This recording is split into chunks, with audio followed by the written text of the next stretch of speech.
dribble. Deep two. Yes. Drives it for the corner. Up three. Good. Step back three. That's a good shot for three. Stepping through off the window. Good. Stepping through the raindrops and the finish on the right hand. And then it's going to Boomers wide with back-to-back threes. The Boomers, a WNBL chance. Saturday Night Hoops coming to you from North Queensland as round 6 of the Cygnett WNBL season continues, with Townsville hosting Perth in what is shaping as an important clash between these two sides. The third-place Fire snapped a 2-game losing streak last week with a hard-fought 3-point win over Southside, while the Lynx will be hungry for victory after losing their last 2 matches against quality opposition. Jess Webster with you alongside long-serving WNBL assistant coach Mark Alabakov. A big welcome to you, Mark, ahead of what we're hoping will be a really great contest tonight. I'm excited for this one. This game's got some real implications. There's a log jam in the middle of the ladder at the moment between teams that could be from 6th place up into the top 3. So this one has, big things riding on it.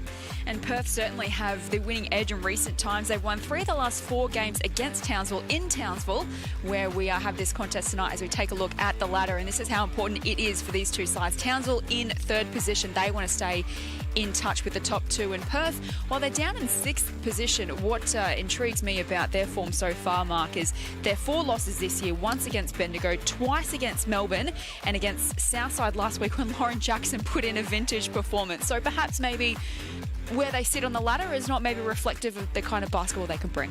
Yeah, I agree with you. And they're probably still going through an acclimation to a new roster. They lost Mabry and Young from last season. There's potentially up to 50 points worth of point production from their lineup. So bringing in Bibby and Atwell, Whitcomb playing a different role for them, and obviously her inclusion this week after she missed last week.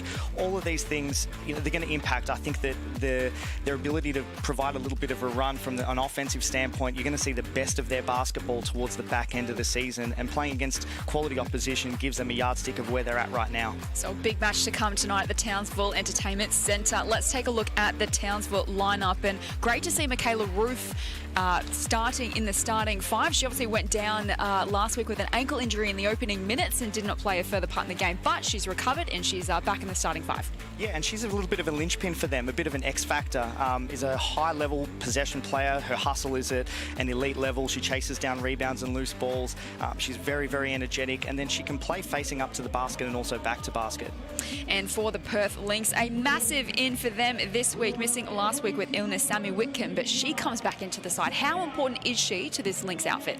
Vital, not only in terms of what she can provide from a contribution standpoint on the offensive end, but having a veteran presence like that, an elite basketball player that's world class. We obviously saw the best of her with the Australian Opals in the World Cup just gone, but her presence on the floor, I think, will lift just the rate that the Perth Lynx do everything on both sides of the ball. And another strength to this Lynx side is their bench points. They are 103 to Townsville's 72, so they have a lot of depth and they can get some shooting power off the players on the bench as well. Yeah, and they're a high-level 3-point shooting team, so they come in confidently. They shoot the most amount of 3-point shots in the entirety of the competition and also make the most at 10+ per game. So their players come in with a license to be able to shoot it when they find time and space to do so, and they're confident enough to knock it down. Rounding out our commentary team this evening, soaking up the atmosphere courtside is 2016 WNBL champion Sherry Gallagher. Big welcome to you, Sherry. Thanks, Jess. Thanks, Mark. Thanks so much for having me down here. I'm so excited to be at this game, especially seeing it was against Perth, my last game. But the excitement here, we've had Santa, we've got Susie here. It's her birthday. I think it's her 32nd or her 35th or maybe her 42nd. I'm not quite sure. But the teams are really excited because they haven't matched up this season. So they're looking forward to what will come and what will happen when they match up. So really excited to be here. Love your work, Sherry. Soak it up. It's going to be a great night at the Townsville Entertainment Centre. And of course, as Sherry just mentioned, first time they're playing each other this season. Townsville defeated Perth in the last regular season game of 21-22 season, dropping Perth from 2nd place on the ladder and losing a home court advantage in the grand final. So perhaps maybe a little bit of revenge this evening. But Mark, how do you see this one playing out?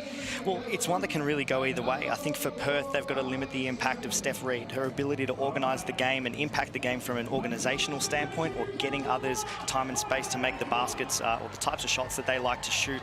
She does that at an elite level and gets others involved. They're probably going to need to force a series of individual efforts, being able to limit the amount that Steph Reid touches the basketball, force potentially somebody else to bring the ball down the floor and get the offense started. For Townsville, I think they've got to defend the three-point line. It's obvious that Perth's identity is based around their three-point shooting, being able to control tempo. They're the team in the competition that is top 4 in free throws attempted. They've actually made more free throws than the Perth Lynx have attempted, holistically. So it's going to be a really, really exciting one to see how these two styles match up with one another. Your referees tonight, Maddie Crowley-Long, a former Aussie Rules teammate of mine from Brisbane, believe it or not, Alex McEwen and Kylie Vivoden, your referees tonight. And we're underway. It is Townsville taking on Perth. And it is going to be Nicholson for the home side to set something up. Samuelson off to Reid. Look as she manufacture, drives. But she's picked up a foul on the way through. Yeah, and I mean, we just mentioned that they've made more free throws than the Perth Lynx have attempted for the season, and within the first play, they're on the free throw line. Steph Reid in wonderful form on cue. She does such a great job of body control too. When she goes to the basket, she can hang in the air, wear a little bit of a bump, and then stabilise and square her shoulders to the basket and still get a good shot attempt up. She's had to work so hard for a WNBL opportunity and join the Opals World Cup squad this year as well. So you feel like at 26 years of age, we're starting to see her potential. Meanwhile, down the other end, shot comes from Whitcomb. And Sammy's so smart, so she was able to snake that dribble where she was able to keep Lauren Nicholson on her back, keep a little bit of contact, and then lean back and be able to ride that bump into her shot attempt and get on the free throw line. As we said at the top, back in the lineup this week, so important to this outfit. No doubt she'll be looking to make her mark early. And does exactly that. So an even start to this contest. And that shot is misfired. Here's Ryan. She can't find the basket. Reid using her pace down the other end. Flicks it out to Hawkins. Back to Samuelson. Now Nicholson. Here's Samuelson again. They share it around.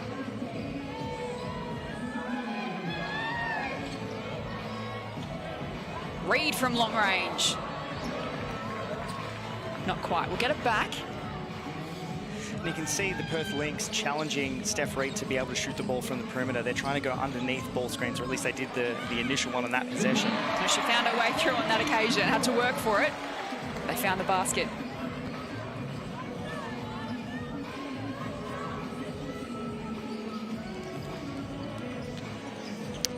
That's a wonderful triple. And playing to their identity, right? That step back three, we've seen that time and time again from Sammy Whitcomb. One thing I noticed early in the contest, though, not a whole lot of offensive presence on the rebound coverage for the Perth Lynx. Hawkins cleaned it up, but couldn't find the finish. So that's polar opposite to the Townsville Fire, where you see them creating extra possessions by going and competing on the offensive glass. Here's Ryan moving it down the court.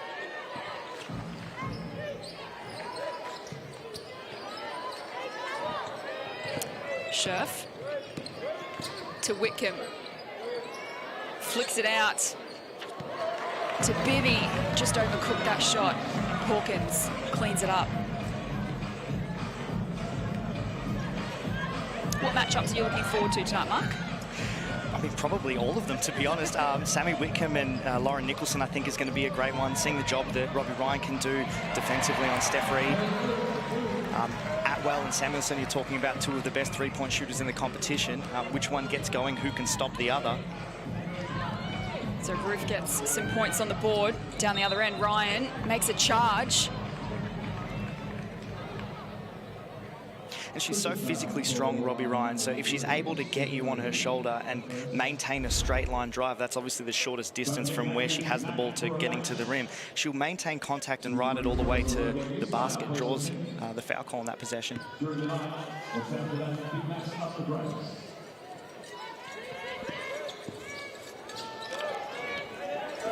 Bibby out to Ruth from long range, or Scherf it is in fact. And her game has developed so much in the whole time that she's been with the Perth Lynx. She's got a license to be able to play off the perimeter, doing a tremendous job of showing her skill package out there. Samuelson inboard to Hawkins. It's a tough shot, well executed.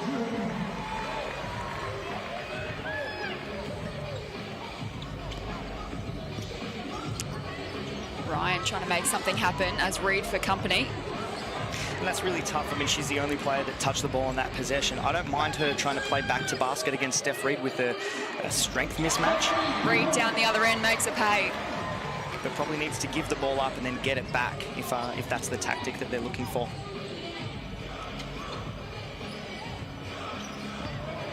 Now another turnover. Townsville back the other way. And Ruth capitalises. So there's gift and curse with those high post catches. You've got to be able to hold your player off and only release your position to go and get possession of the ball, or it can be problematic there where a deflection usually ends up in a layup. So 4-point lead to the Fire.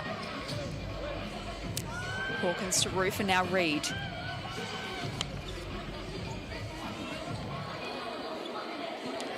Sets herself for a three-pointer. Just misfires on that occasion. And clear strategy from the Lynx in challenging Steph Reed to shoot that three-point shot.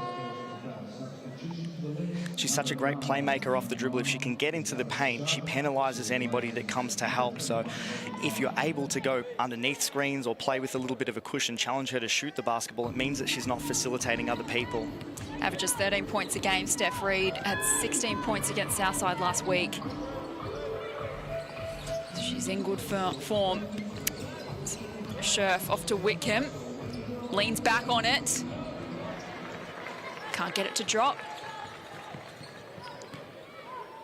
So a few chances gone begging for Perth early. The home side capitalising, although that was good defence. Fire, though, still retain possession. As Ruth can't find the basket. So both sides still feeling each other out in this opening quarter. Less than 5 minutes to play. Fire up by 4 points. Sitting in third position. Flames down in sixth. Great ball inboard to Scherf. Outstanding pass. You just want Lauren Scherf to be able to go up to the rim and not fade on that, play through some contact, and she might get free throws. And down the other end, Michaela Roof knocks down a big three. She's got the capability to do that. She can be really streaky. And I think with the Perth Lynx, you know, when you design a way to win, you design a way to lose as well. And playing, as we get a foul in that possession, as you play, you know, the likes of Michaela Roof and you sit off if you're Lauren Scherf and plug the keyway and try to be like a basket protector, that comes with a little bit of a cost if your direct matchup can shoot the three-point shot at a high level. Just get another look at this incident on replay. It's into Bibby's back and Hawkins was immediately apologetic.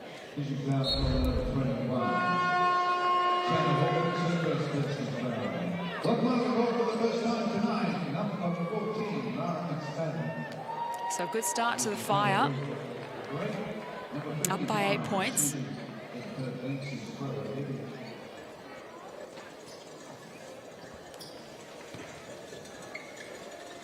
Chloe Bibby, 40% free throw percentage this season, 2 from 5. 13 points against Southside last week.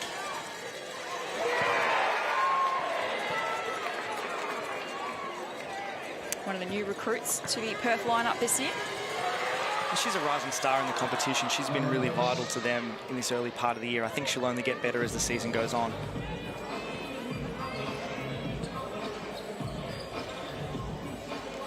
Nicholson, Hawkins, back to Reed. Samuelson. Again, we see a patient build up here from Fire. Reed sees an opening, can't convert. And great job by the Perth Lynx being able to chase around all of that action. The Fire tried to bring Samuelson off a little turnout screen along the baseline looking for a three-point shot. They were able to chase her and stay attached. When she caught the ball, she didn't have time and space to be able to get her shot away. And then you saw a late clock pick and roll there with Steph Reed. So another turnover from Perth. Reed can take it down the other end.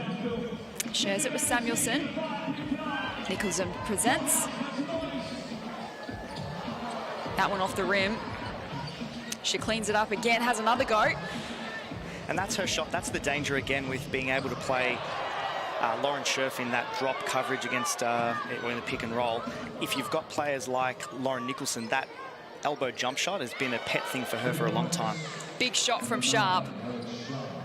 That's what they needed late in this first term. Cuts the margin to 3.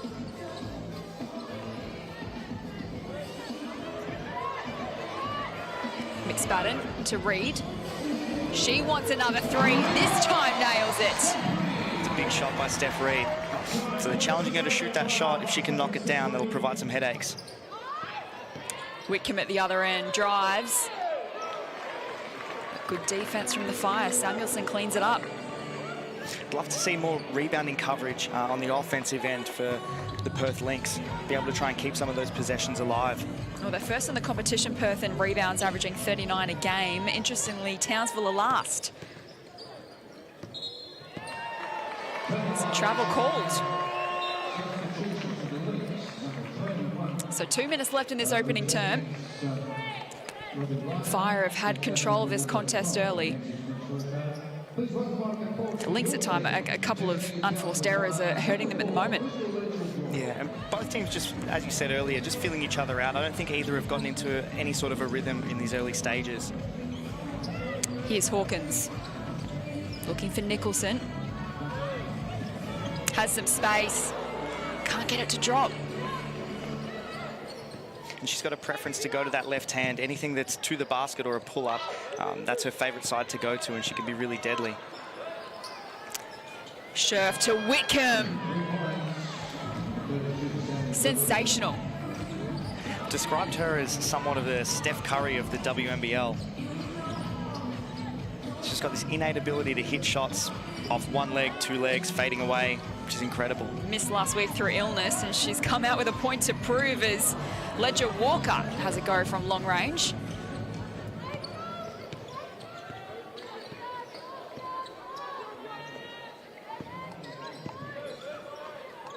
Sharp. Inboard to Scherf. Flicks it back out. That's another 3 that's dropped. They're starting to find their range, the Lynx. And that's a great pass by Lauren Scherf to recognise the help defender coming. So Samuelson came to try to crowd her space, maybe poke at the ball, and then we penalise her with a pass to the corner, and Clinch Hoycart hits the 3. So scores level into the last minute of the opening term. The Fire, in fact, that last basket puts them 2 in front. And is another excellent shot, Clinch Hoycart again. Well, she did this last week. She knocked down 2 triples in a couple of minutes. And she knows her role. She's that shooting big, so she comes in and she's got full confidence from her coaching staff that if she's got time and space, that she can let that thing fly. She's having a really good start to the season as a role player off the bench for the Lynx. Ledger Walker, what can she come up with? Another 2.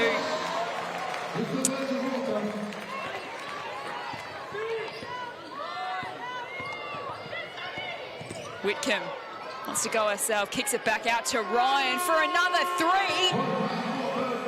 Almost. Unlucky, and great recognition from Sammy Whitcomb. One of the things that I love about the Perth Lynx and watching them play, they do such an elite job of spreading the floor, and they attack that space off the bounce, where it makes it really obvious when somebody comes to help and try to blow up perhaps that path to the rim. They do a really good job, especially when it's Sammy Whitcomb, of being able to move the ball on, as soon as you see that player commit to coming across to you, pass in the direction of the help, and then you've either got a shot or another extra pass, and you might get an open three out of the play. So it took a while. These two sides were filling each other out, and then it started raining buckets in the last few minutes of that opening term. The Fire 22 leading the Lynx 21. What have you seen so far that you've liked from either team, Mark? Well, the Fire playing to their identity where they have multiple actions that you need to defend. And I think that they found their flow. You know, they didn't create a whole lot, but then got to the end point where they forced the Lynx to have to chase them for a full possession, got into the middle pick and roll late with Steph Reed, and then now they're starting to make them pay against that drop coverage by Lauren Scherf by being able to get that pull-up game going in the middle of the paint. I think for the Lynx, you know, they're also playing to their identity where you're seeing a whole lot of three-point shots go up, where those things weren't dropping, and perhaps they were a little bit more of a series of individual efforts early on in the quarter, and they were at a bit of a deficit. That thing started to move a little bit more, and the three-point shots came as a result of a series of actions, maybe a dribble penetration into the keyway, and then you penalise players that come to help and rotate to the ball. So now with more time and space, you see the three-point shooting clip go up as well, and they're back in the contest. And what have you made of the Fire's season so far? That a couple of losses have come against Bendigo and Melbourne, of course, the two leading sides in the competition so far. What do you think that they would have learnt out of those two games that they can use moving forward? Well, I mean, part of it is just resilience, and when you're bringing in new players within your program, these early stages of the season, you're really trying to get a feel for where do the pieces best fit. Are they in perhaps the right seats on the bus?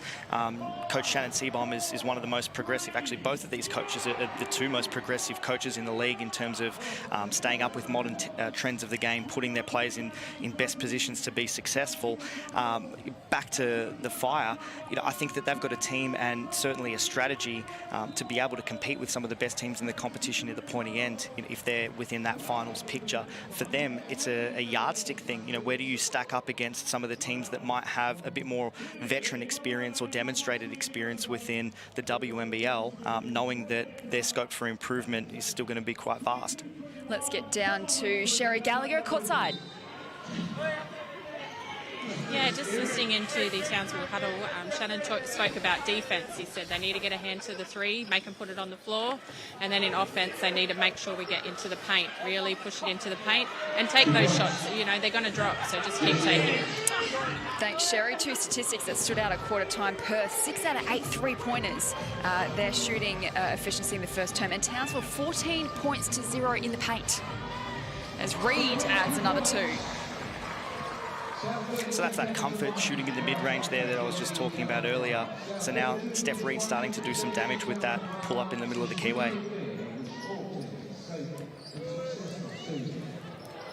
Good deflection there from Hawkins, and she wins the ball. Robbie Ryan engages the help, but tried to make that pass while still on the court. You can almost jump out of bounds to make that pass to the corner to get a better passing angle.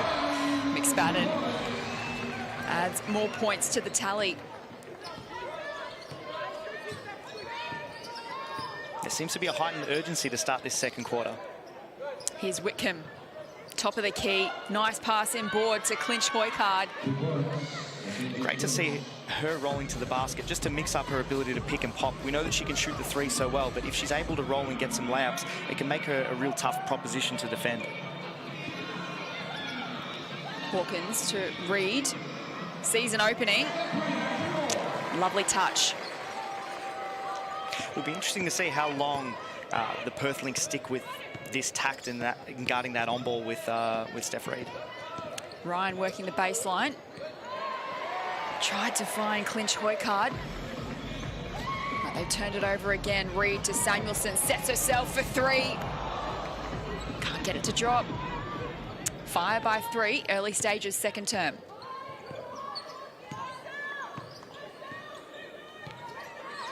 Whitcomb.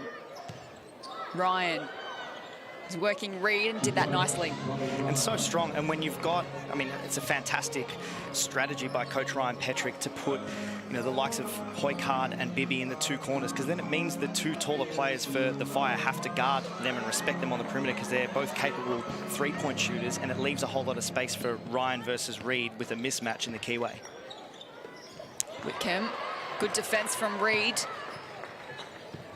Gets it back from McSpadden. Kicks it out to Nicholson. Off the rim. McSpadden with the clean-up, though. Well done.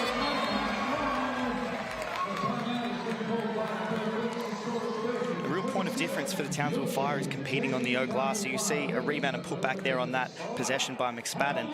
They do a really good job of keeping shots alive. So whether they can come up with possession or get it into a contest where they might tip it to advantage, it then forces the Lynx to have to play another shot clock worth of defense, and that can be fatiguing over the course of 4 quarters. This timeout is brought to you by Cygnett. Keep your favourite tech charged up at home or on the go with Cygnett's extensive range of charging products and digital accessories. A big thanks, as always, to Cygnett for powering the WNBL with high-quality tech this season. Make sure you explore their range at cygnett.com. So it's been a bit of Townsville, you feel like, have had control majority of the contest, but the Lynx are still there. I feel like they haven't obviously reached their peak yet, and they've still got better performances, I think, to come from some of their players. Just kind of missing a few opportunities so far, but they're well in the contest. Yeah, and it's the threat of that three-point shot too. So, I mean, I keep using this word that it's their identity, but it means that they can score in bunches too, because they've got multiple people on the floor at any given time that can shoot the three. They can go on a string of perhaps 3, 4, 5 makes in a series of short minutes and be back in a contest or be able to push themselves out to a lead. It's an imminent threat all of the time, and it's something you've always got to be conscious of when you play against them.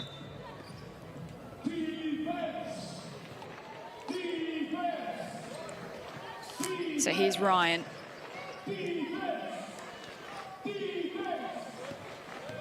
Scherf wants Bibby, and that one's going to be a little offline.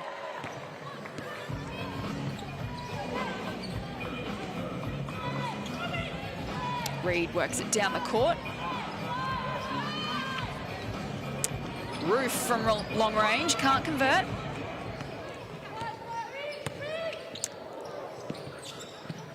Ryan works it to the top of the key, out to Scherf. Don't know if that's the shot that they were trying to get. I think it's clear within the early stages of the competition. I mean, Robbie Ryan is a combo guard. Perhaps being a point guard is not her natural position, but opponents starting to try to climb in with a little bit of pressure and speed up her decision-making. And you see her ball handling generally stacks up to a point, but it does, on occasion, speed up the decisions that she makes and then force the error like the Fire were able to just then. Reed up to 13 points for the Fire. Shares it with Hawkins, and now Nicholson back to Reed.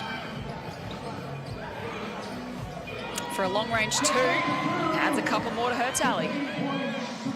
It's a change in the on-ball defense there. We've got switching now from the Perth Lynx. Atwell, back to clinch Hoykard, and now Roof. Outstanding. Lovely pass inboard for Bibby. So smart, and if you can hold your position and you're a great three-point shooter, I think you've got to be an excellent back cutter. Great read by Chloe Bibby to back cut on that play.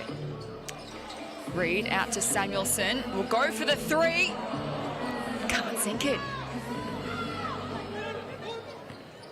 So the Fire just holding their advantage. 3 points, less than 6 to play in this opening half. Roof. Almost just bounces out. Good crowd in tonight at Townsville Entertainment Centre. First time these two sides have played each other this season. Hawkins from long range, brilliant. Great to see her get going. Probably didn't perform at her best last start. Sat as an outlier performance to the brilliance that we've seen from her. Good to see her hit one early. Just the 4 points. Had 10 rebounds against Southside though last week. Does average 16 points per game. Meanwhile, Roof kicks it out. Now a chance for Bibby. Leans back on the shot. Well executed. Great body control by Chloe Bibby to lean in and try and initiate that contact, but then fade and square her shoulders to the basket. Hawkins. Again, lovely vision, lovely pass. And Roof with the finish. And penalised Lauren Scherf for over-helping. Like, she probably didn't need to rotate to the ball there. Roof, what can she manufacture?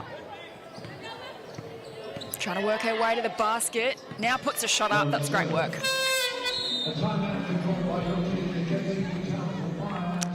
It's another timeout is called. Fire with a 4-point advantage. Less than 5 minutes to play in the second term. It's turning into a good contest. We wanted this at the start of the broadcast. We thought it would be a tight tussle between these two sides, and so far we're getting that.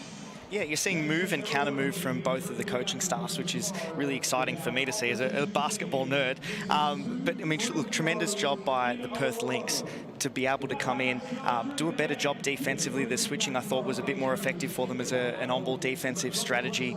I'd love for them to take care of boxing out, so to try and limit the extra possessions that the Fire have been able to get, and then they might be able to, edge their way in front in this contest. So Reef up to Reed, up to 15 points for the Fire. She's really starting to get going. Roof has 9, and for the Lynx, Clinch Hoycard with 8, leading the scoring for the Lynx. This timeout is brought to you by CTM Sport. For a competitive, innovative and customised travel solution that puts your team on top, make sure you consider CTM Sport. Visit ctm.sport.com.au to learn more.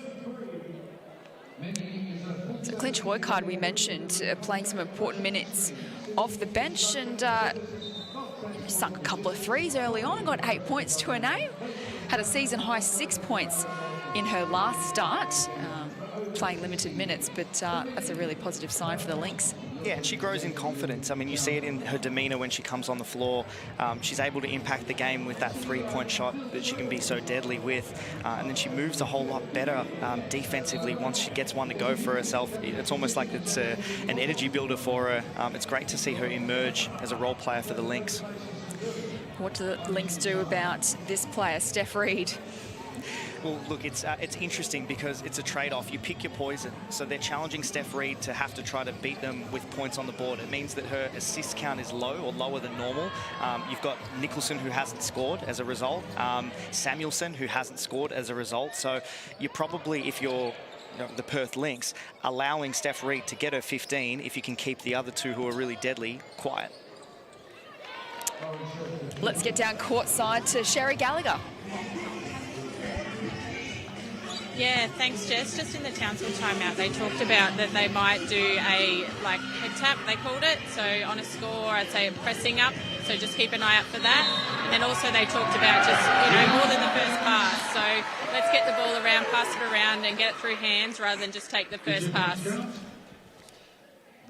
Thanks, Sherry. Is a foul's called? I think that's a spot-on assessment too.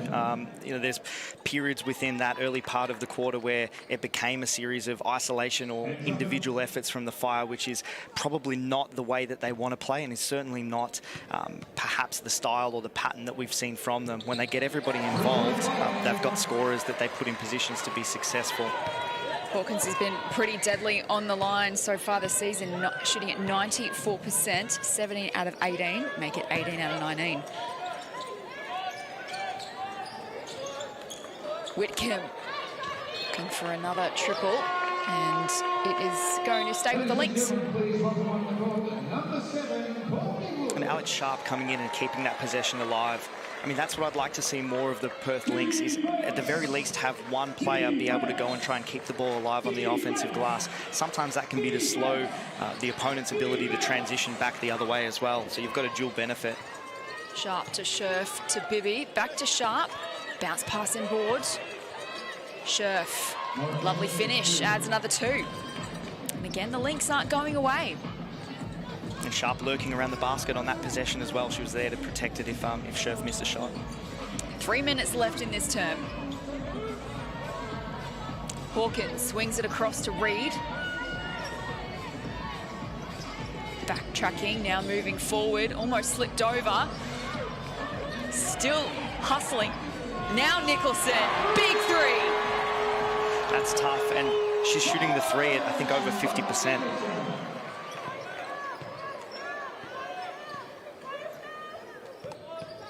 Whitcomb for Bibby. Fire back the other way, Hawkins. 5-on-4. Nicholson, another big shot coming. Oh, she's found her range. And Bibby's stuck in a pickle on that possession. She's got Nicholson, who's a 50% three-point shooter with the ball in hand. She's guarding Samuelson, who's in the corner as well. Who do you go to? Whitcomb to Scherf. Did get some contact and picked up a foul. And fantastic from Sammy Whitcomb as well. I mean, just the consummate veteran and professional. Comes off that pick and roll, waits it for a dribble, puts the ball on a platter for Scherf, who was rolling to the basket. And, I mean, don't discount how tall and how agile Lauren Scherf is. She's a really difficult person to match up against with her ability to shoot the three-point shot, but then rolling to the basket as well. It's hard to try to keep in front of her. She's got an agility with her feet, and then she can finish as well. Season high 10 points for Lauren Scherf last week against Southside. Up to 11 so far. Reed for Nicholson, tried the bounce pass to Hawkins. And it'll be a Lynx ball. And that's a win for the defense. A fantastic job by the Lynx in this quarter. So they deployed a 1-2-2 half-court trap after that series of free throws. And then that went back into their man-to-man. Lauren Scherf comes across and gets a hand to the pass. Here's Ryan to Scherf. Looking inboard. And Sharp converts. A fantastic back cut. She would have learned that from, actually had the privilege of coaching Alex Shutt for a number of years at Diamond Valley as a junior athlete. That back cut was something that she did at a very elite level, even as a junior. Reed for a long range too. Hawkins cleans it up. Woods. Now back to Reed. Kicks it back out to Woods. Nice finish. And the Fire committing to trying to deal with that drop coverage, that Lauren Scherf sitting into the paint and not stepping up and guarding in the pick and roll, by being able to play Steph Reed in the mid-range. There's other things that they can do. They can use whoever it is that's involved in that pick and roll that Lauren Scherf is guarding to perhaps go and screen away from one of your shooting players. So Samuelson, try to get her into the game, or Lauren Nicholson has hit 2 in a row. Maybe it's time that you go and get in the road of her defender, dislodge the defender from her, and she can find time and space to try and see if she can net another one. So Fire on top. They lead by 6 points into the last minute of the opening half. Reed might go all the way herself. They win the rebound, back to Woods, and she loves it. You happy about that? A fantastic shooter too, so she comes in off the bench. You give her time and space. She's another one that can come in and hit you 3 or 4 threes, at really opportune times. Scherf back to Ryan. Board again to Scherf.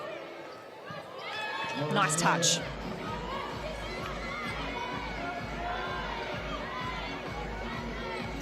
Into the final seconds. What is Reed going to do on this occasion? Wants to get it out to Hawkins. Rath's shot almost sunk another one, but that is halftime here at Townsville Entertainment Centre. An entertaining first half of basketball. It is the Fire 51 leading the Lynx 44. Mark Alabakov to break it all down for us. Look, it's been a very offensively laden first half. I think it's been, one where we've seen counter moves and changes with defensive adjustments, I think, more than anything from both of the coaching staff. It'll be interesting to see what they both come out of half-time with and what adjustments they make, where I think some of the defensive ascendancy in that quarter, even as high-scoring as it was, they forced new solutions from the opponent. So it'll be interesting to see what they roll out in quarter 3 and 4 to be able to then make that next counter move. You saw Nicholson start to get going. I'd like to see her come off some actions within the offense and be able to attack off the dribble, see what they can create out of that, and perhaps that's going to draw a little bit more attention from help defenders, and then you can get Samuelson into the game where she shot at such an unbelievable clip last week. And great to see Whitcomb back for the Lynx. Scherf up to 14 points for Perth, and for Townsville playing with confidence. Reed up to 15 points, the leading leading point scorer for them. Let's get down courtside to Sherry Gallagher. Yeah, thanks, Jess. I've got Steph here with me. She's doing really, really well in the first half. Hey, gone to plan. How's the team travelling for the first half? Yeah, I think offensively, obviously we're doing a good job. We've got 51 points, but they've got 44. So I think, we've got a long way to go defensively, and that's something we hang our hat on. And we're not doing our best right now, so we definitely need to make some adjustments. Okay, so what key points do you think for the second half? I mean, I think we just really need to contest no matter what. They've had a lot of wide open threes, and just making sure we slow the ball down, contest the 3-point line, and we're going to do something about Sherfy. What's going on? Good luck, darling. Good luck for the second half. Thank you. Thanks to Sherry and to Steph, and she was right. Sherf, 14 points, 3 rebounds, 6 assists as well. She's really playing her role for Perth at the moment. Well, plenty more action to come from Townsville Entertainment Centre. It's all happening in North Queensland at halftime. It is the Fire 51 leading the Lynx 44. Second half action coming up after.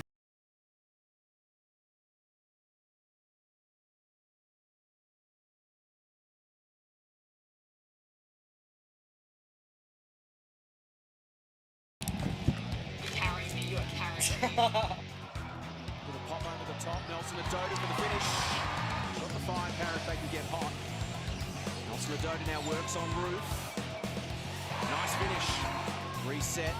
George, Nelson Adoda versus McSpadden.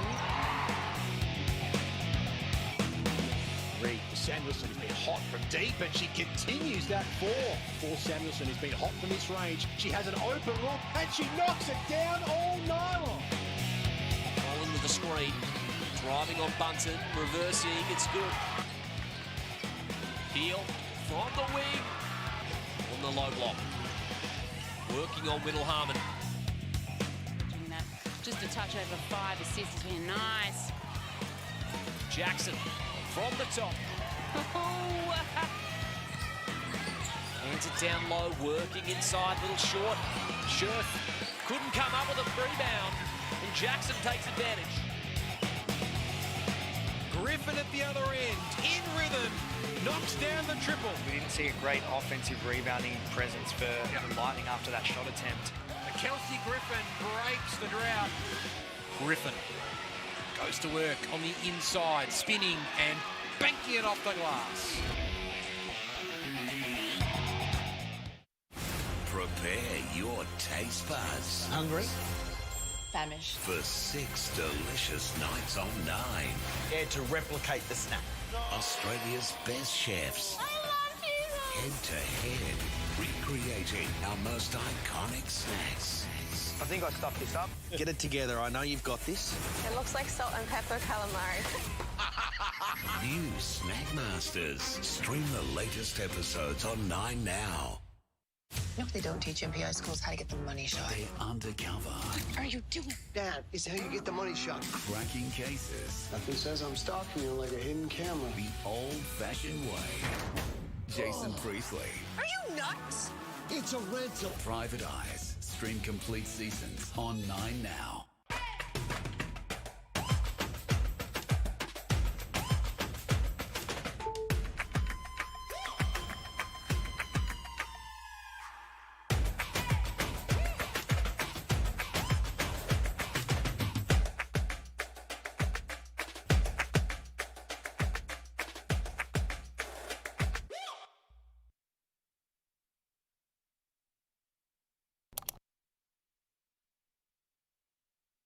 Do not underestimate the power of a good blind. Take this exhausted couch. Now it stands before you. Magnifique. Even this cocktail of dead skin is gracefully waltzing. Da da da da da da da da. DIY blinds. Change the ugly. You ever get that feeling that one choice could change your whole life? What if you chose passion? And what is it that you want to do? I'm going to be the next Billy Joel. Guy can dream, right? What if you chose family? You saved a man's life. Your dad would be proud of you. What if you chose love? Can you believe we made him? At least we did one thing right. It's only natural to wonder what if. Ordinary Joe. Stream every episode on 9 now. I have a family that I have to get back to. The wait Gavin. is over. And I know that's something that you understand. Welcome home. We're being hunted. More sinkholes are coming. How deep Let's go! does the mystery go? You are never going to believe what happened. La Brea Season 2. Stream the latest episodes on 9 now. Hi Hoopers, I'm Tess Madgen. I'm so excited to be offering virtual masterclasses this school holidays with She Hoops. Starting on the 9th of January at 5:30 p.m. every Monday night. In this 5-week series, we will be delivering a range of basketball skills. I will also take you through a number of mobility skills designed to keep your body active and engaged. And the best part is that it's free. Go to shehoops.com.au to register now and secure your spot.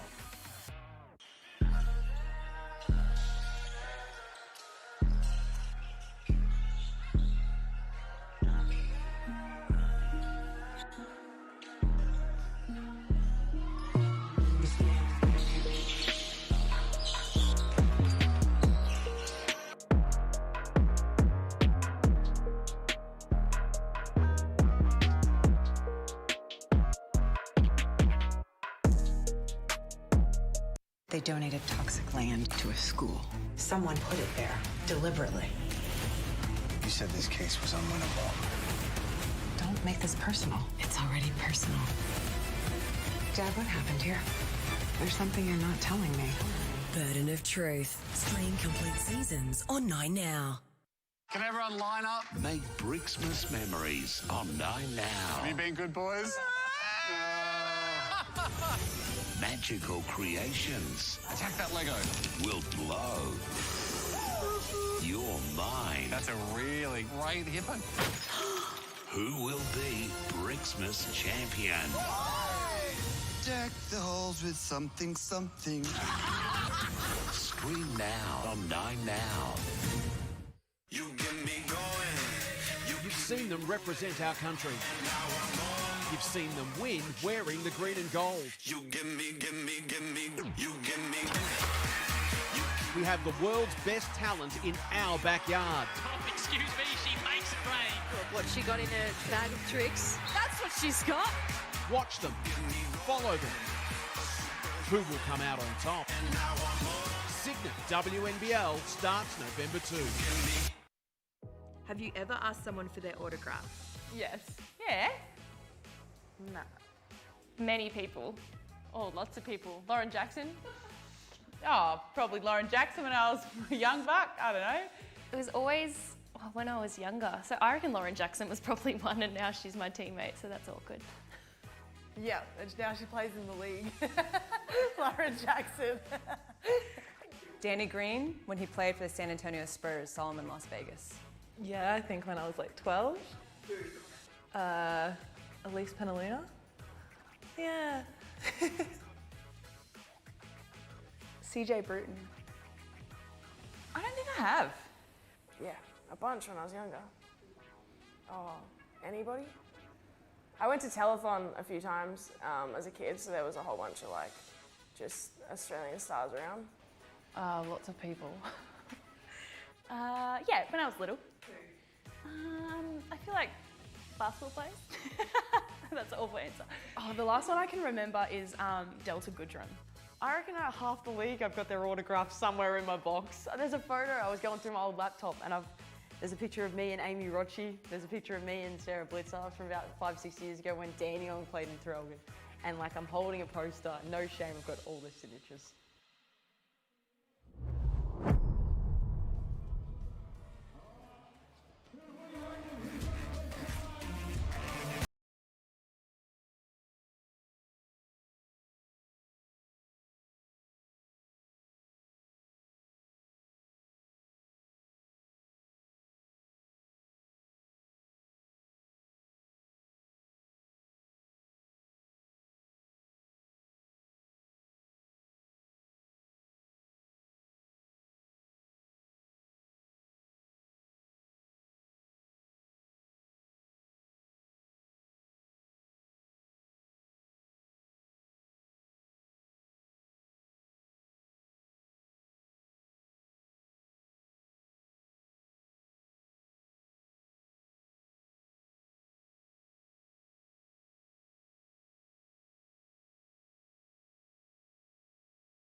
Saturday night hoops at the Townsville Entertainment Centre, and it has been an entertaining clash in this first half. Townsville led by a point at quarter time, but really took the advantage in the second term to lead by 7 at halftime, 51-44, trying to keep in touch with the top two are the Fire, and the Perth are trying to snap a two-game losing streak against quality opposition to keep in touch with the finals contenders. So a massive second half to come here. Jess Webster and Mark Alabakov with you. And Mark, how do you see the second half playing out? Well, I mean, even though there's a deficit for Perth, I think this is going somewhat to plan for their strategy in trying to take on a really tough Townsville outfit. But they're 6 of 11 from the three-point line. They're shooting 54% from there. They usually average in and around 30. Only the 5 free throw attempts, but they've got 15 assists, so the ball is moving. 5 of those is to Sammy Whitcomb. They've got 7 scorers. I'd love to see them try and get Amy Atwell going. They've got some cameo performances coming in from Alex Sharp and Clinch Hoycard. Then for Townsville, it's been a little bit of risk and reward, I guess, of them playing so much through Steph Reed from a scoring standpoint, and that's by a counter move to the way that the Lynx is trying to defend them. She's 6 of 13 from the field, but 1/3 of the team's shot attempts have come from her, and that's clearly her plan B. She's an excellent facilitator and organizer, so for her to be thinking score first, it's probably putting her in a position where those are plan Bs, not potentially what she does absolutely best. It has been interesting. She leads the competition in assists, but her numbers have actually dropped off in recent weeks as here she is feeding the ball to Ruth, who can't get it to drop on that occasion. Yeah, so you keep Samuelson to 0 points. Nicholson, apart from the 2 threes that she hit, you kept her relatively quiet. But it's the 14 more shot attempts, the 9-0 boards, I think that's the difference for Townsville. So here's Whitcomb. Back to Scherf, who's been outstanding in the first half. Ryan makes the charge.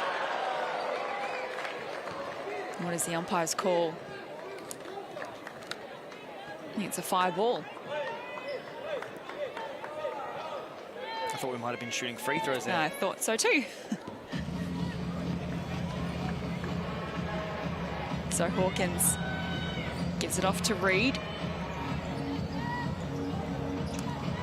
Swings it across to Nicholson.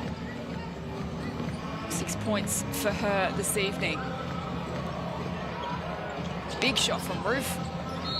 Just a little offline. And again, that's the tactic. So you've got Scherf protecting the basket. She's done a really good job when she's been engaged to have to defend against Steph Reed. She keeps her feet and body away, and then Steph Reed has to deal with 6'5" and 7-foot wingspan, all in the road. If you kick the ball out to Michaela Roof, can hit the shot, but again, you challenge her to have to make those. She made one earlier. So here's Atwell coming into the action, missed on that occasion. Reed back down the other end, continues her fine form.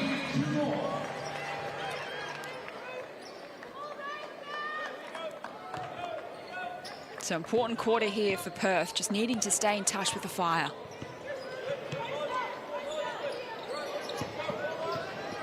Scherf loses the handle on it. And they've turned it over. Yeah, unlucky. I think she was most open on the catch then, so if she caught it and then dropped her foot back to trap the foot of Roof, she would have had a clear path to the basket. You want to encourage talented players to be able to play off instinct, and if we throw you the ball, generally speaking, you're going to be open. Scherf, as we mentioned, had an outstanding first half. She had 20 points and 12 rebounds last week and 5 assists. An excellent game, and so far tonight, 14 points, 4 rebounds, 6 assists, doing everything to wheel her side over the line. She's such a talented player. In the NBA, they call players like her unicorns because they don't come around often, or they're almost fictional characters. For a player of her height, to move the way that she does, to shoot the 3 the way she does, she passes the ball well, she can handle it, she's quite agile for her height as well. She's, as I mentioned earlier, such a difficult proposition to match up against.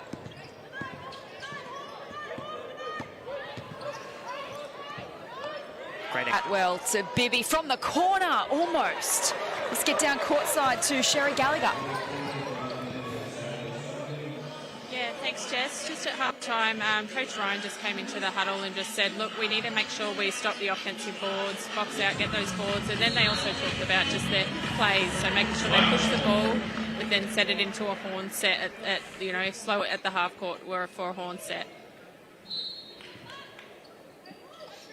I think that's spot on. I mean, a great pick-up by Coach Petrick, because they're forcing the Fire to play unfire-like in terms of the way that they're attacking this contest. And as much as Steph Reed's able to score, as we mentioned earlier, that's what she wants to do there. Does a great job of getting other people easy shots at the basket.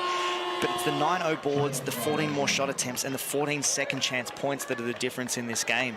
You've got Townsville that have some great cameo performances from Ledger Walker, Woods and McSpadden that come in and hit shots. But, I mean, this is what you want to force if you're Perth. You just hope that over the course of 4 quarters that the percentages weigh in your favour. Yeah, good defence on that occasion. Here's Whitcomb from the top of the key. God, they needed that. Or need someone to go and compete for the offensive rebound so that there's not a 14-shot discrepancy between the teams. Hawkins to Nicholson. Working her way to the basket. Great finish. And the rebounds have been interesting. Coming into this match, Perth are first in rebounds and Townsville are last. But Townsville well on top this evening so far. What do you put that down to? I think that's where sometimes the stats can be a little bit deceiving. So a lot of those rebounds would come from the defensive end. So you're talking about having the unicorn, as I alluded to earlier, Lauren Scherf, with the reach that she has. She's able to come up with possession of the ball, or you've got the physicality of Chloe Bibby, or the run and jump ability of an Alex Sharp to be able to keep teams to 1 shot attempt and done. So I think the bulk of those total rebounds will come from the defensive end. So important stages here, 6 minutes to play in this third term. The Fire out to a game-high 11-point lead now. Ball at their end as Reed brings it back into Hawkins and gets it back.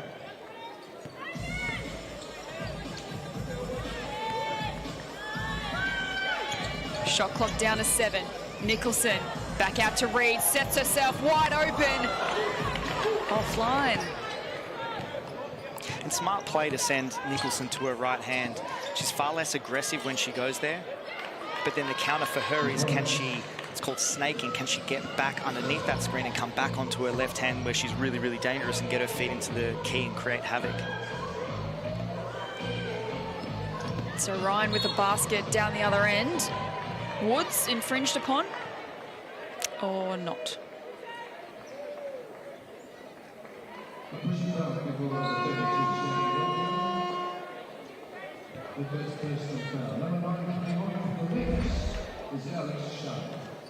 So we get a look at the replay from Ryan, battling against Reed. She's been good, Ryan, for the Perth Lynx this season. Yeah, confident in her ability. So she's that strong power type guard. She's comfortable playing back to basket. I mean, we saw her isolate Steph Reed with a mismatch in the keyway. Here she is again, working on Samuelson.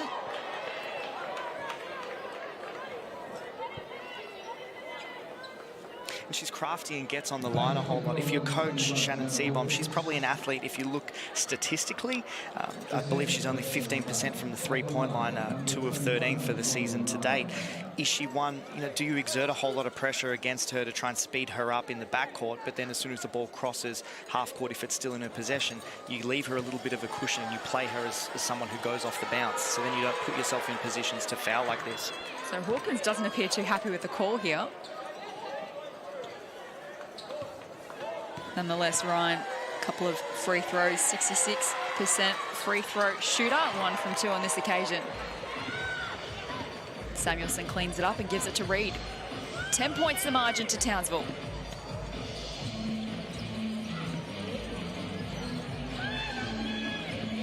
Reed. Over to Hawkins. Good defense, but she finds the basket. I thought she was going to alley-oop that play. But really smart by Steph Reed. So you can see that there's a clear theme with the guards from Townsville using, people call it in Europe a hostage dribble, where you keep the player that's defending you on your back. and then you only release that position when you're ready to make a decision to shoot it, or then, as she did there, find Hawkins. Some sharp finishes on that occasion for the Lynx. Less than 5 to play in the third. Woods trying to find her way through. Off to Hawkins. They've turned it over. I wouldn't be surprised to see the ball in Sammy Whitcomb's hands a whole lot more. Ooh. Oh, almost could have gone herself, Scherf there. Tried to kick it back out, but has turned it over. Samuelson back the other way.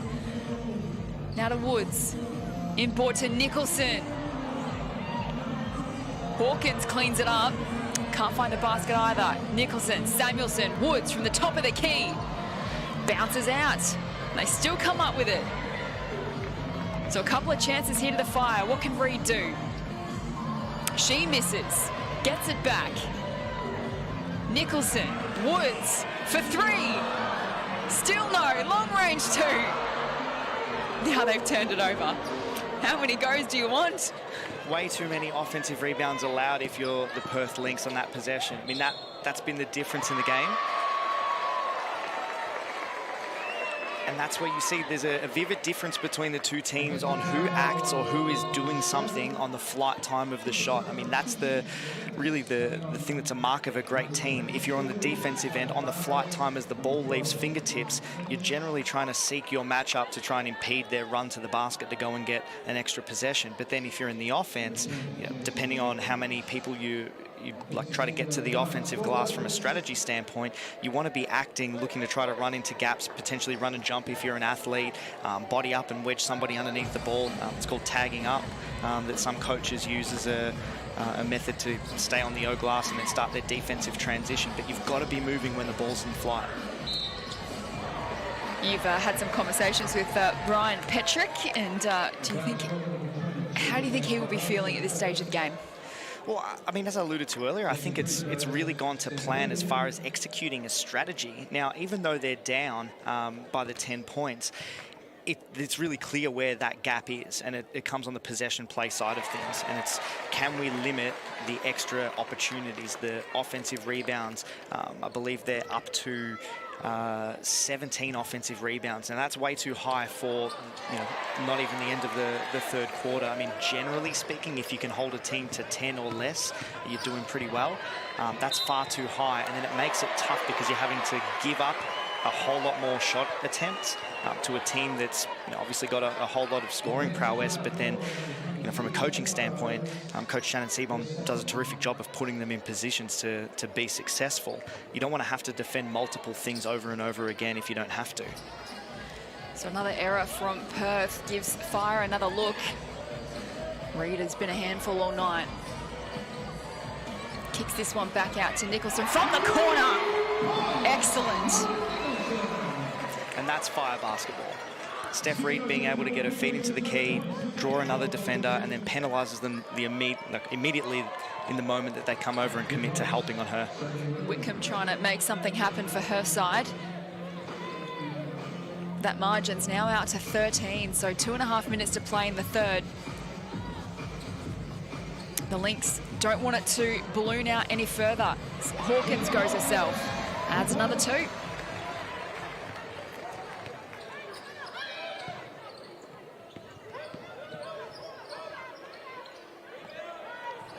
Edwards. And it's going to be another Fire ball. It's a really critical 2 minutes here. So you see the Lynx have got predominantly bench players on the floor, whereas the Fire, even with the lead, have stuck with mostly the starting group. The full starting group. Reed, 19 points to her name. This time gives it off to Nicholson, who is now up to 13. Been a dynamic duo, these two. It's clinch Hoykart.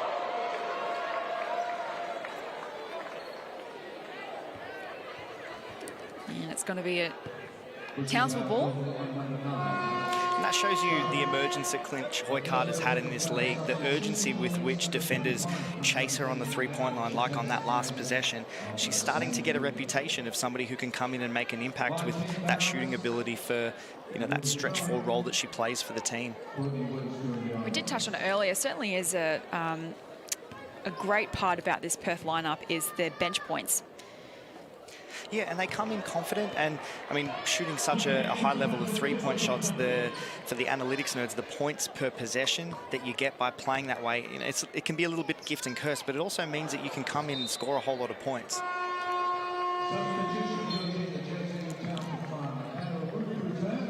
So into the last 2 minutes of the third term. Fire now well on top. It's been an impressive quarter for them. They led by a point at quarter time, by 7 at half time, and now this lead is out to 17. Haven't given Perth an inch, and that is another example of that on this occasion. Can't finish off, and the Lynx will get it back. Unlucky mishandle. That could have been a quick basket back the other way. Here's Burrows. Out to Atwell. Off the rim. Reed collects. The challenge when you're Amy Atwell now is knowing that the three-point shot is something that you've built a great identity on. I mean, she had a really stellar college career, and that was a hallmark of the way that she played. Can you let the shots or the offense come to you? I feel like that was one that she might have rushed and is trying to chase getting her shot going. Nicholson adds 2. And timeout is called.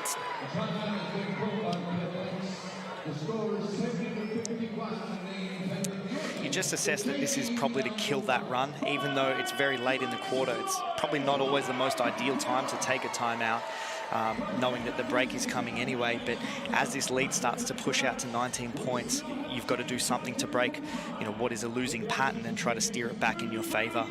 This timeout is brought to you by DIY Blinds. To fit out your home with Australian-made designer quality window furnishings at the best prices, make sure you head to diyblinds.com.au to order your free samples today.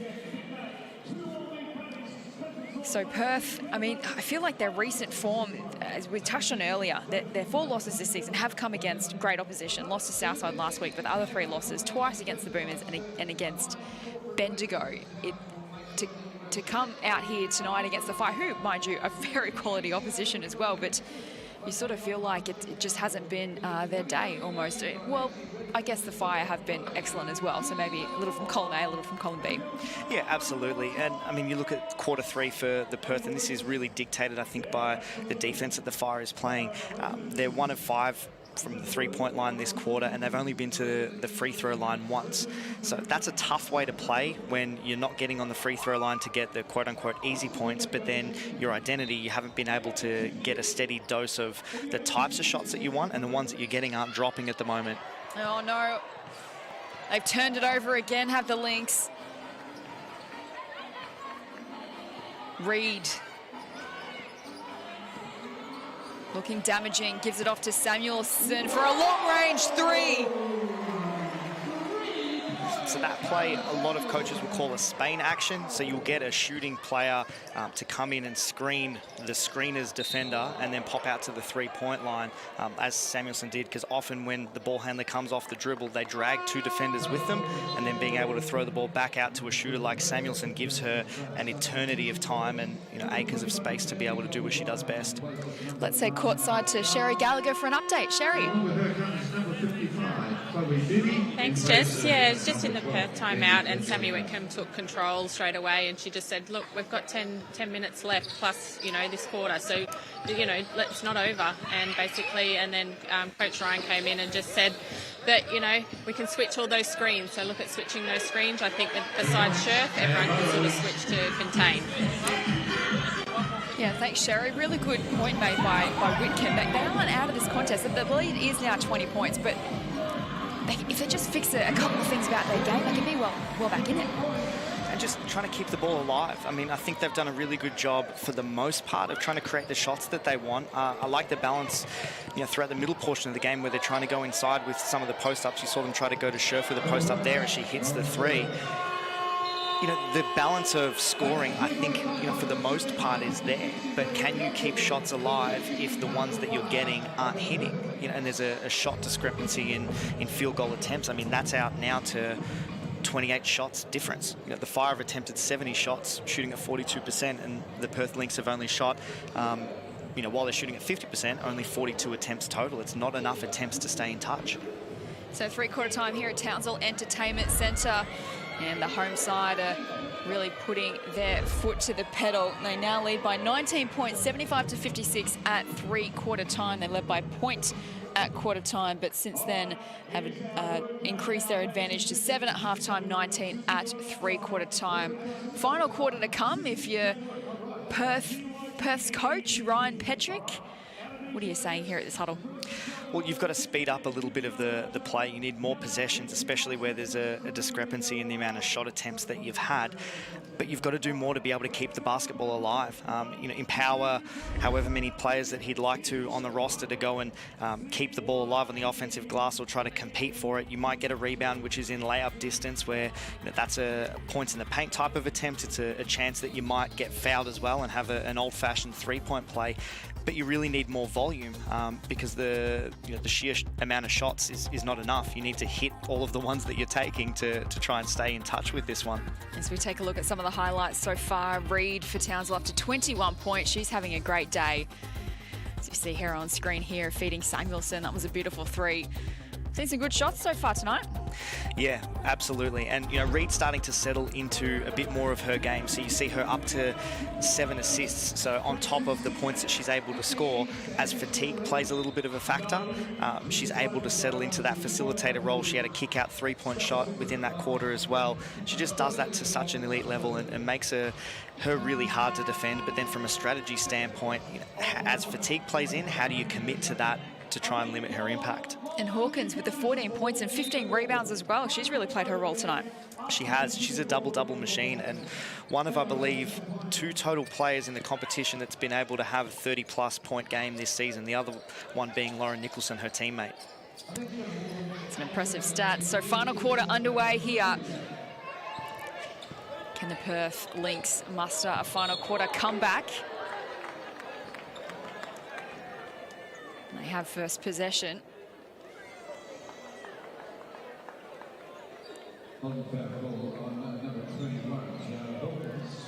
Going to the free throw line. Scherf, 72% free throw percentage this season, 8 out of 11. And she's now up to 17 points, 7 assists as well for her. So just see the replay. And that's a solid start. Look, only 18 seconds have come off the clock for the quarter. If you're at the free throw line and you can put 2 away, that really helps. The game stops, everybody settles. You get a chance to try and stick with whatever your plan is moving forward. The third foul for Hawkins tonight.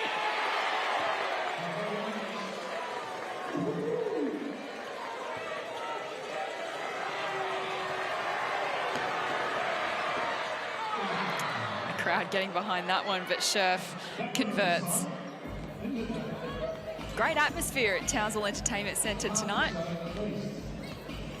And the local fans will be happy with what they've seen from the Fire. Sitting in third position on the ladder. Arguably the most fun place to play as well. I started my coaching career in the WNBL with the Townsville Fire back in 2012-13 and then 13-14, the 2 years that we were runners-up in the grand final, and have come back there in seasons thereafter. One of the most engaged and committed fan bases. They love their basketball. The whole vibe around the basketball scene is one that really lifts the city, and it's a great place not only to live but great basketball scene to be part of, whether you're a part of the team or an opponent. Absolutely, they do it well in Queensland. As Reed, nice finish for 2. For Townsville's games to come, take on the Boomers, then Adelaide in their next couple. And for Perth, UC, then Adelaide, then Sydney. And I mean, you look at that for the Perth Lynx trying to get a couple of wins on the board. And on the surface, you would look at Sydney and Canberra based upon their records as being easy wins, but they're absolutely not. They're two teams that are getting better with time. Sydney's been able to push some quality teams and is finding their feet. They're playing some really good basketball. They pushed the Bendigo Spirit the other night. And then you've got the Caps, who've got Alison Schwagmeister come in, who has the ability to get 35 points on any given night. So we're entering the midway point of this Cygnett WNBL season. Townsville staking their claim as one of the contenders. And the Lynx will be a tough job from here, but I still feel like in the bottom half of that table, there's quality teams, quality players. So still plenty of action to be played out this season as Bibby sinks another 3. There really is. From 3rd to 6th, I believe there's maybe 1 win the difference. So it's all going to come down to who can pick up, obviously, the most wins. I think that goes without saying. But then it may come down to matchups and head-to-head, who beats who. Samuelson from the corner knocks one down. Ryan at the other end. Pass in board to Bibby. It's off the window. She's a crafty cutter off the ball. I'd love to see her catch the ball high above her shoulders and keep it lifted so she stays 6+ foot and be able to finish high there. Bringing it down puts it at risk of a guard getting a little fingertip to it. So what have you learnt from these two sides, do you think, Mark, tonight? Anything that surprised you about them?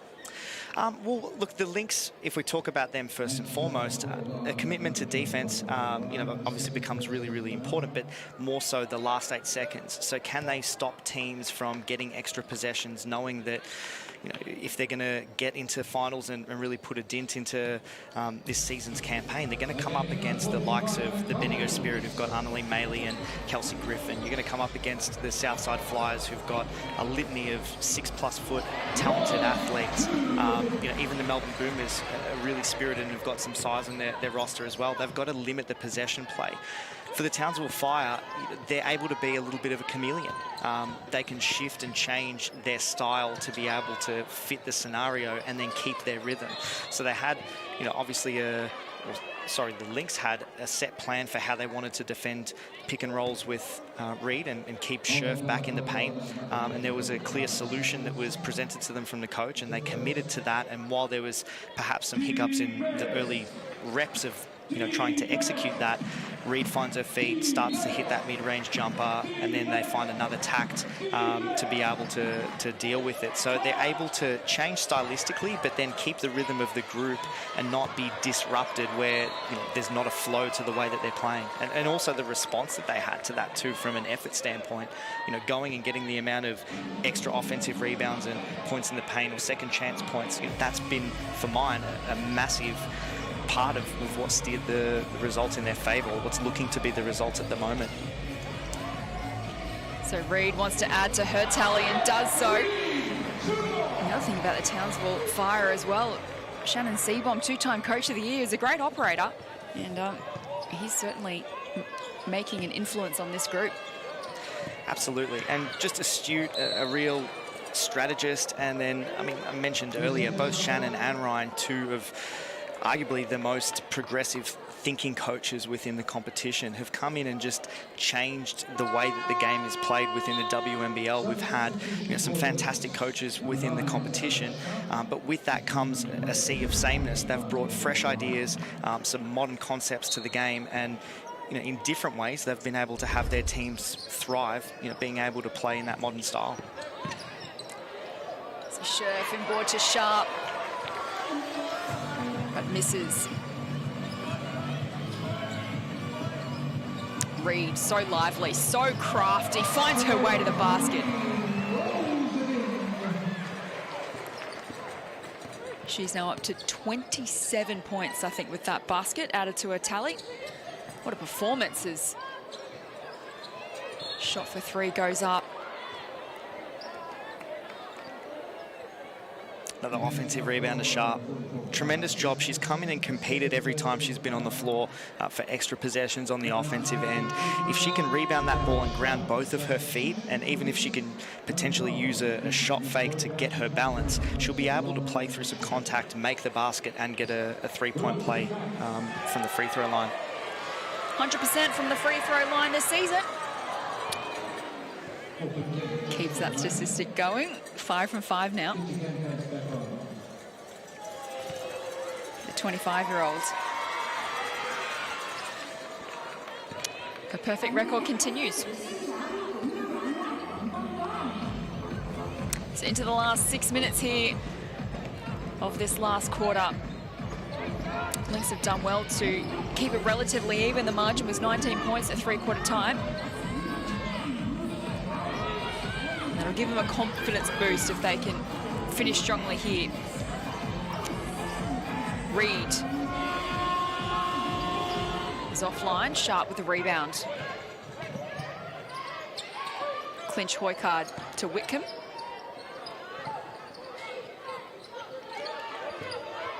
Sharp trying to work her way to the basket. Good defense. And picked up a foul. And you see the gravity that Sammy Whitcomb has and plays with. She catches the ball above quarter court, and immediately Steph Reed bolts out towards her to try and get a hand to any shot. She's one of the most prolific scorers that we've had in the WNBL in, gosh, 15 to 20 years, but has shooting range from that really deep range. She could have shot it from the ferry outside Townsville Entertainment Centre, and you know she's got the capacity to make it. You've got to get a hand to her. Sharp still hasn't missed a free throw attempt yet this season. Now's another one. 8 from 8 now.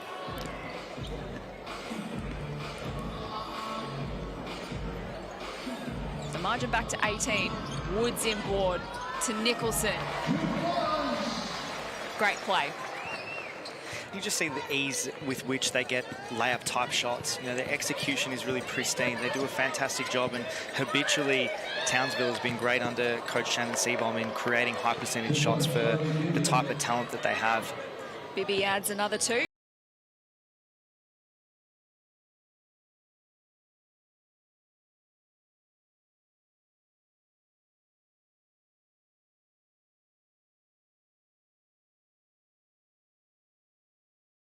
Couple players go down. Reed, meanwhile, says, I'll take it.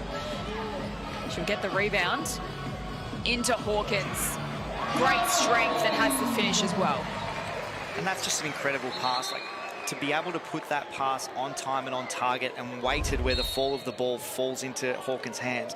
I mean, don't underestimate how difficult that is. She had Clinch Hoycard in front of her, who's 6 foot tall. Absolutely outstanding pass there from Steph Reed. So timeout is called here in the fourth quarter. This timeout is brought to you by Aussie Hoops. The Aussie Hoops program has had its biggest year to date. Over 42,000 participants, Mark, registering to a local Aussie Hoops centre nearby. It is the perfect introduction to the world of basketball for kids aged 5 to 10. Whether your little one is a seasoned basketball fan or simply looking to get out there and give it a go, they will have an absolute ball of a time. We can guarantee that. So make sure you register now at aussiehoops.basketball to kickstart your basketball journey. Such a fun sport. And call me biased, but the ultimate team game as well. Everybody's got to play offense, defense. Everyone's got to be able to shoot, pass, dribble, defend. Here we had a basketball ring like many kids growing up in Australia in our front driveway. I have 3 older brothers, so played a lot of 2-on-2. Can't say I fared too well, unfortunately. But certainly is a fun sport. So 27 points Steph Reed is up to. Showing no signs of slowing down in these last few minutes. Making a really good case for Player of the Week.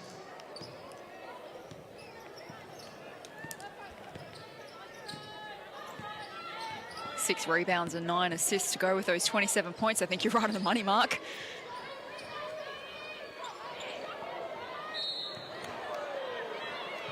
So Lynx draw a foul.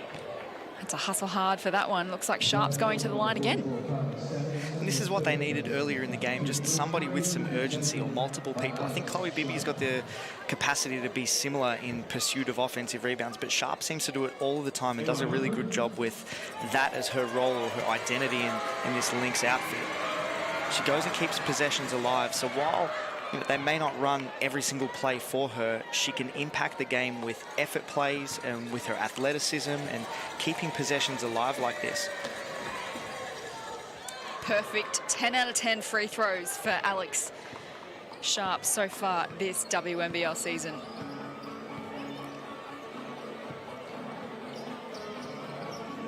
Samuelson to Nicholson, inboard to Hawkins, working Sharp, did that really well. Strong bodied move by Hawkins. So margin sitting at 20.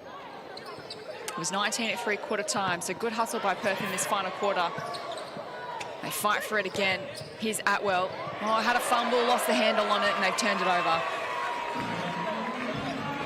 Reed back the other way. Outstanding performance from her tonight. Hawkins off to Woods. Lovely bounce pass back to Hawkins. Deserved a good finish. Couldn't get it on that occasion. Down the other end, here's Bibby. She can convert.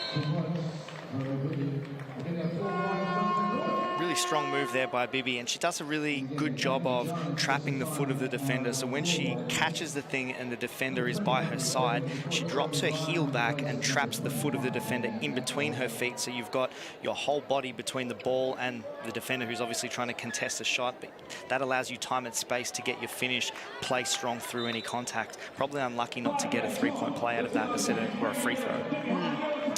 Debut with Dandenong way back in 2013 and signed with Perth this season to Chloe Bibby.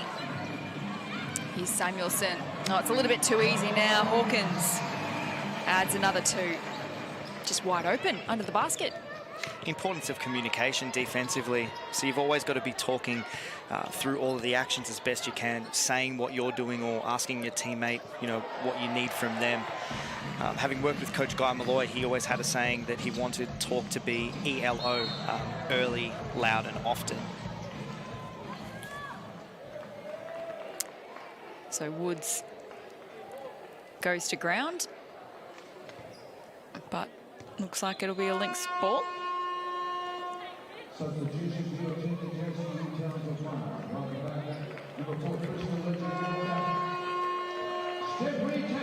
So into the last 3 minutes of this contest. Fire up by 20 points as Reed has a well-deserved rest.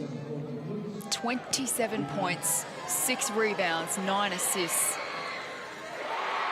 Yeah, absolutely stellar game from her, and she had to step up, right? The strategy from the Perth Lynx was challenging her to be able to do that. In effect, you had Samuelson on 6 points currently. Nicholson's out to 19, but you were able to keep her relatively quiet for the first quarter and a half. Oh, great work from Bibby. And gets herself a foul as well. And these are the kinds of moments in the last quarter when you're down by nearly 20 that the coach will be really pleased with. Yeah, you want to see your players continuing to compete and not go inward with, obviously being faced with adversity. This second half probably hasn't gone to plan for them.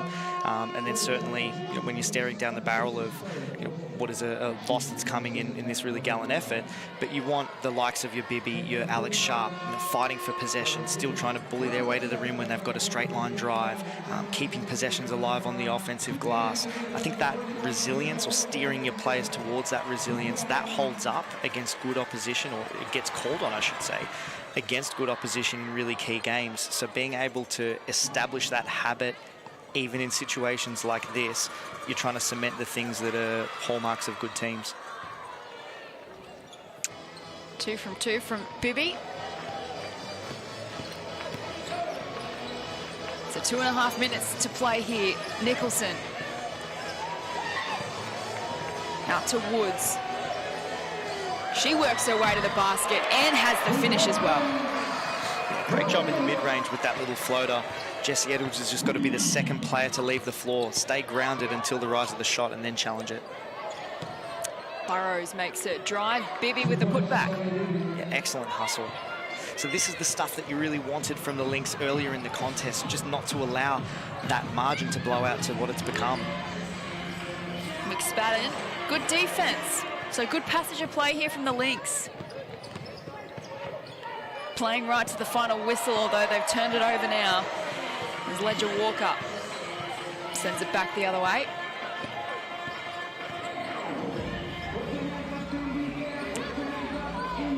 Woods, and they've turned it over. No.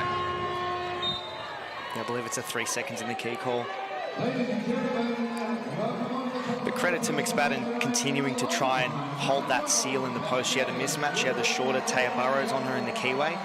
You often teach players that 3 seconds in the key is a violation. You can stay in there for 2.9 and try to hold your position to create an advantage if the ball comes to you. We see the inclusion of the great Kate Gaze. Great to see her back.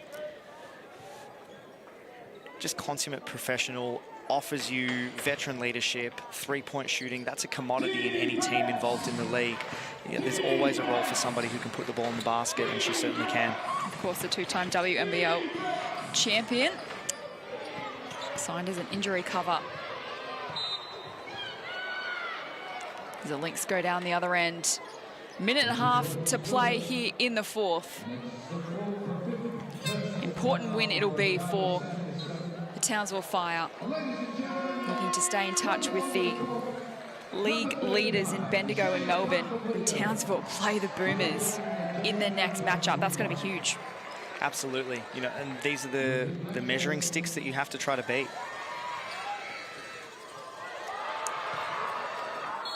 Lynch Boycott can't convert. Samuelson up to 5 fouls. They'll get another opportunity. Bibby. I'm not sure of the accuracy of the statistics here, but between Chloe Bibby and then Alex Sharp, earlier in the quarter, being able to go and compete on the O glass, there's probably, by my estimation, 5 to 7 extra possessions that they've been able to create. And great job just then by Clinch Hoycard to do the same thing. So if you're Coach Ryan Petrick, you're probably showing clips of, you know, these exact moments and asking of the group, you know, can we look like this earlier in the contest? So margin 14 points. They've done well, the Lynx. It was 19 at three-quarter time, so they have really stuck to the task here in this fourth quarter. Coming up to the final minute here at Townsville Entertainment Centre. Great show, a great turnout by the local fans tonight. Ledger Walker. She wants to get some points on the board. It goes out of bounds. Parker Williams just lost the handle on it. An athlete they'll be very familiar with, a Perth player actually, played for a number of seasons with the Lynx. Yeah, made a WNBL debut at 17. So he's been around Perth basketball, as you said, for a while. That's a great triple made from Bibby.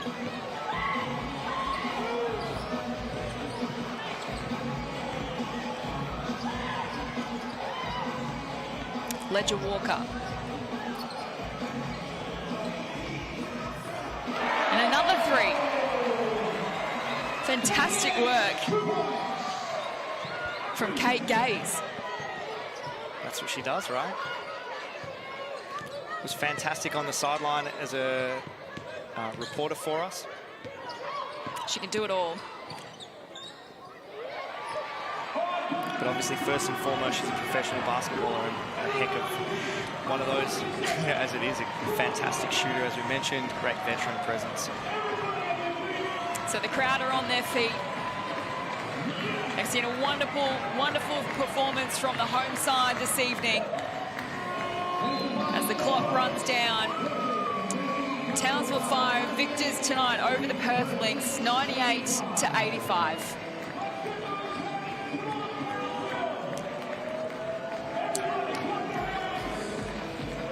It's a good contest early. These two sides went toe-to-toe in the opening term. It was Townsville that led by a point at quarter time.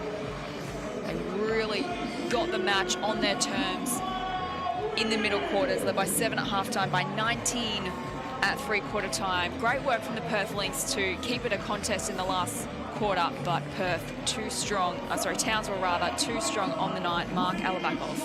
Yeah, absolutely. And finding their rhythm, they didn't have to deviate too far from what their norm was to be able to handle the strategy from the Perth Lynx. But in response, they upped their effort. 30 more shot attempts, 22nd chance points, 19 O boards. Outstanding job by them. Let's head courtside to Sherry Gallagher. Thanks, guys. I've got Tiana Hawkins here with me. Great game. 20 points, 15 rebounds, 4 assists, great individual performance. But how did you feel the game went for the team? It's a great win for us. We knew the Perth was going to come in here and shoot the ball. We saw them, go off a little bit in the first half, but we came out together and played a much better defense in the second half. Okay, so you've got a bit of a break now. You don't have a game until New Year's Eve. What are you doing for an Aussie Christmas? Just relaxing. Just relaxing, to be honest. Just to rest up and get ready for basketball after the break. Okay, enjoy. Congratulations and enjoy the short break that you get. Thank you very much, Tiana. Thank you, guys. Back to you. Thanks so much, Sherry. Love your work tonight. Tiana Hawkins, WNBA champion in 2019. Another double-double for her tonight. 20 points. And if my eyesight can find it, 15 rebounds as well. Great performance from her. Steph Reed, 27 points. She was outstanding, including 6 rebounds and 9 assists. And Nicholson also chipped in with 19 points. 3 players on triple figures. You've got to love that. Yeah, and they're fantastic athletes, right, within this competition. We know that. But for them to be able to play in the style that they did, get Steph Reed to change her role and become a little bit more of a scorer, and her to be able to confidently do that and put the points on the board that she did is massive and can't be understated. You overcome perhaps a shooting game from Samuelson that was a little bit outside the norm, or not unlike that match-winning one that she had the other night. If you're the Perth Lynx, you take some of the things away from that contest where you've had Scherf get into the game from points, assists and rebound standpoint. Bibby continued to hustle, 24 points. Sharp comes in off the bench and gives you 13 points. And then it was the offensive rebounding late from her and Bibby. So they had 3 apiece each. Brings them to 9 O boards for the game. Not enough, when you compare to the Townsville Fire, who had 19. And those extra points, that was really the difference for mine. So looking at Perth, their top point scorers as well. Bibby was great, particularly late, 24 points. She really played her role. 9 rebounds as well to her name. So she was really great for Perth. Whitcomb chipped in with 10 points. And Scherf, she was great in the first half. She had 18. Finished with 18, including 5 rebounds and 7 assists. So plenty for Perth to work on as we check out some of the highlights of the game. Their next game is coming up against UC. That'll be really important to Perth. They will take a lot out of this contest against a quality opposition and hopefully take that into UC and get a win on the board. Well, the roles will be flipped from tonight's game. Perth will go in as obviously the favourite, being the higher placed team on the ladder and potentially the more experienced. But then the Caps come in and they're going to be chippy. They continue to battle hard. They've got Nicole Munger, who's come into the lineup, who's starting to find her feet. Alison Schwagmeyer is coming in, and she's going to be another scoring threat. So their whole picture will change, and they'll come in really hungry to get their first win on the board as well. So from tonight's matchup, the roles will reverse, and Perth will be the hunted and will need to respond.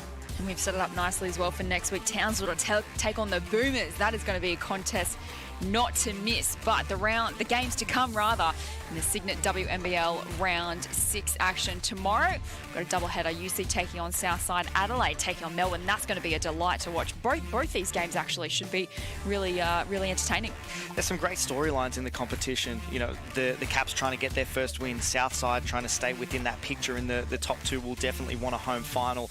Adelaide and Melbourne, you've got Adelaide who's come in so on fire for the first half of the season and really started started to find their feet, but then Melbourne's been rolling along at a very, very high level. You know, the way that they've been playing and been able to beat quality opposition, even in the absence of Tess Madgen, who's going to be a really high-level contributor for them still to come in the lineup. It's a real credit to the depth that they have and the system that Coach Chris Lucas has been able to deploy with